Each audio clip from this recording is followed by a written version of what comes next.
Today we're going to look at a classic PBA match that features Walter Ray Williams Jr.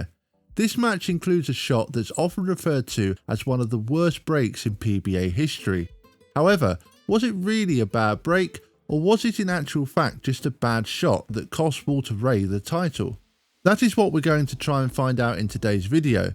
But before we get to all that, let's start from the beginning. It's 2009 and the National Bowling Stadium Championship is taking place at the National Bowling Stadium in Reno. This is a fantastic venue that has a lot of history behind it, with many memorable PBA shows taking place here. The telecast was filled with the best talent bowling had to offer, with 3 out of the top 4 players who were in the race for the 2009 Player of the Year bowling in the finals. The TV show consisted of Bill O'Neill, Patrick Allen, Chris Barnes, Wes Malott and Walter Ray Williams Jr., who was the number 1 seed. However, what was most interesting about this show was the fact that each lane had a different oil pattern. On the left lane was the shark pattern, which at the time was the PBA's longest pattern at 44 feet, and the right lane, no, not me, the right lane had cheetah, the shortest PBA pattern, at 36 feet. This was the first time the PBA had used dual patterns on television. With 3 of the bowlers all in contention for Player of the Year, this event would certainly have a lot of impact in that race, but I think all eyes were on Walter Ray, as a win would have given him his 46th PBA Tour title. We start with the first match between Bill O'Neill and Patrick Allen. Patrick Allen was in good form, making 3 shows in a row, and Bill O'Neill was still seeking his first title at the time, having come extremely close, finishing runner-up twice. Up to that point, he had gone 70 career events without a title. It was a close first match. O'Neill left an open early on, but bounced back with 3 in a row. Then on his next shot, Patrick Allen left a 7-10 split.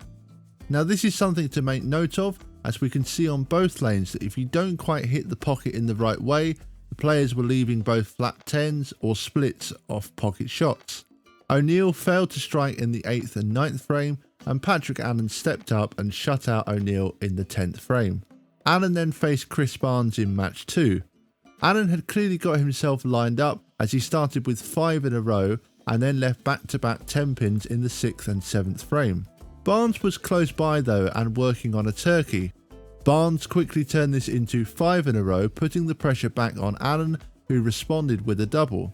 Barnes then threw a really great shot but just went ever so slightly high and left a 7 pin. But it was still a harsh leave, as it was a decent shot. However, most surprisingly, Barnes actually missed the spare.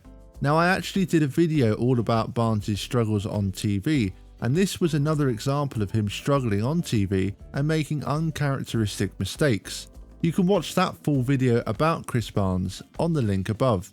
Barnes did get all 3 strikes in the 10th frame, but the damage was done, as it still only forced Allen to mark, which he did, and Allen kept rolling into match 3, where he faced the big nasty Wes Malott. But Allen was on an absolute tear by this point and threw the first 7 strikes in a row to establish a 53 pin lead. He looked like he missed his mark inside and went high, leaving the 4 pin in the 8th, but Malott never had a chance to get going in this match, and Allen just steamrolled him, shooting a 268 versus Malott's 215. Now to the title match and the moment you've been waiting for, the infamous terrible break from Walter Ray. And just an interesting stat about this matchup, Walter Ray and Patrick Allen had played each other 3 times on TV finals previously, and Allen had surprisingly won all 3 of these matchups. Throughout the match, Walter's main problem seemed to be the left lane, which was the shark pattern. The ball kept going light and he seemed to be struggling to get enough movement. Both players were using a different reactive ball on each lane. Walter was using a shiny response on the right lane and the Insane, which was sanded. Both of these balls were made by Mo Rich. Allen as well was using 2 different balls. I think on the Cheetah he was using a Hammer Vibe, and then on the Shark he was using a Storm Rapid Fire. It's very interesting how much bowling has changed, because if this tournament took place now, both players would likely be using urethane of some sort, certainly at least on one lane, and they would probably be trying to play the same line on both lanes but just with different balls. You can see here that both players are using both different balls, and different lines too, which just makes things even harder. You can see that on the left lane, even when Walter made the pocket, it was just hitting light and leaving the flat 10. Walter managed to double, and then Alan went through the nose in the 9th, leaving the 2-4-7, and he only just managed to convert it. He then went high, leaving a 6-pin, and struck in the fill shot of the 10th. So the situation now is simple. Walter must double in the 10th frame to win. A strike and 9 spare would mean a tie. Walter threw a fantastic shot and got the first strike. Now the second shot, and this is where the bad break occurs. Remember that he must strike on this shot to win the title. Number 46 of his illustrious career. No! Oh my God, that's a loser! Oh my God, that's a loser! Oh my God, that's a loser! He just lost the tournament! Oh my God, he 8-10'd on Shark. You can hear Alan at the end there say he 8-10'd on Shark. Obviously he made a mistake there because it was actually the cheater pattern on the right lane. So on the face of it, this appears to be a horrible break, as Walter hit the pocket and therefore he should have struck. Well, when you dig deeper, we can see that actually this was not a very good shot at all. Let's look at the first shot in the 10th frame. Here we see roughly where the ball was mid lane, and here is the ball as it enters the pocket. Now just note how flush this shot looks as it's about to hit the pocket. It's almost perfect and pretty much exactly where it needs to be. The other vital thing we need to look at is where the ball finishes after it hits the pins, because that's an indication of how good the shot was and whether the shot was in the right place. Here you can see it's driving towards the left hand side, and this is what creates the correct pin action, and it's exactly where the ball needs to be. Now let's just compare this with the second shot when he left the 8-10. From the mid lane onwards, it looks like the ball's around the same place. However, the massive difference occurs when it starts to enter the pocket. You can see how much further right this ball was as it entered the pocket, and if we compare both shots from this angle, it's clear that the second shot was a light hit. And now just look at where the ball ended up after it hits the pins. You can see that it's now heading towards the right hand side, whereas the previous shot was driving powerfully towards the left hand side, the same direction that it was hooking towards. So for the ball to be so far to the right means that it deflected massively, and for it to deflect so dramatically probably means the ball was not released correctly.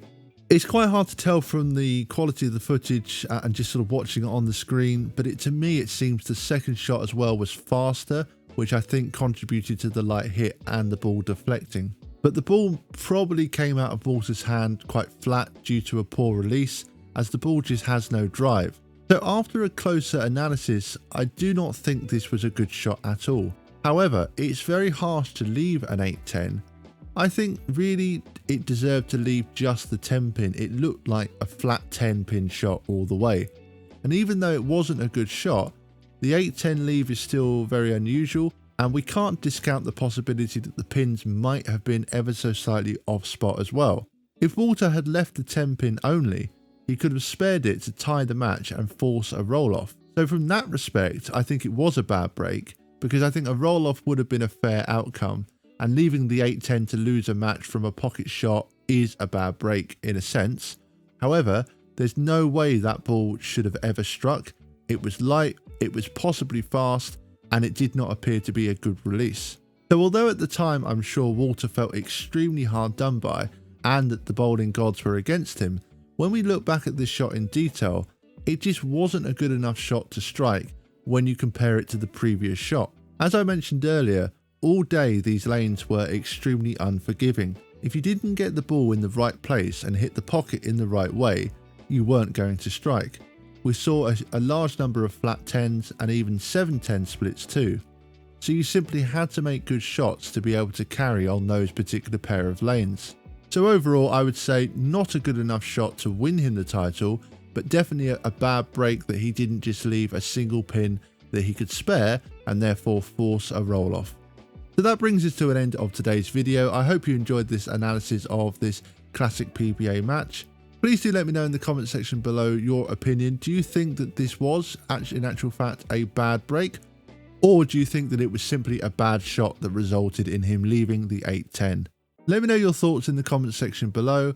And as always, if you have enjoyed this video, I'd really appreciate it if you could subscribe to the channel. Thank you, bowling fans, and see you all next time.